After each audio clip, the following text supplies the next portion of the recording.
ఏంది ఈ సాంగ్ పాడుతున్నావు? ఈ సాంగ్ వినడం వెనకాల ఒక రీజన్ ఉంది బాను. ఏందది? ఈ సాంగ్ లో ఒక్క ఐడియా ఉందా నీకు? గుర్తుంది, ఆల్రెడీ మన దగ్గర 2 times షాపింగ్ వచ్చింది కదా. సెకండ్ టైం మాత్రమే కాదు, థర్డ్ టైం కూడా వచ్చింది అక్క. అవునా?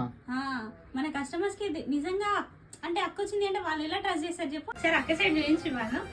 హాయ్, అక్క అయితే మన దగ్గర ఆన్లైన్ లో ఒకసారి ఆర్డర్ పెట్టుకున్నారు, మన క్వాలిటీ నచ్చి మళ్ళీ మన స్టోర్ విజిట్ చేస్తారా. ఒకసారి అక్క వర్డ్స్ లోనే విన్నాం మన స్టోర్ గురించి. సో నేను సాయిరెన్కా కలెక్షన్స్లో చాలా వెరైటీస్ ఆఫ్ అవుట్ఫిట్స్ తీసుకున్నా. క్వాలిటీ అయితే టూ గుడ్ అనమాట, చాలా అంటే చాలా బాగున్నాయి. నాకు నచ్చి మళ్ళీ మళ్ళీ రావడం జరుగుతుంది ఈ షాప్కి. నేను ఎక్కడ తీసుకోను, సాయిరెన్కా కలెక్షన్స్ కామారెడ్డిలో ఇది ఒక్క షాప్ తప్ప నేను ఎక్కడ అవుట్ఫిట్స్ అయితే తీసుకోను. చాలా అంటే చాలా టూ గుడ్ క్వాలిటీ అనమాట. సో అందుకే మళ్ళీ మళ్ళీ విజిట్ అవుతున్నా. ఈ చెల్లెని అన్నని ఇద్దరిని సపోర్ట్ చేయండి. ఫస్ట్ నేను ఇన్స్టాలో చూసి ఆర్డర్ పెట్టుకున్నా, నాకైతే టూ గుడ్ క్వాలిటీ.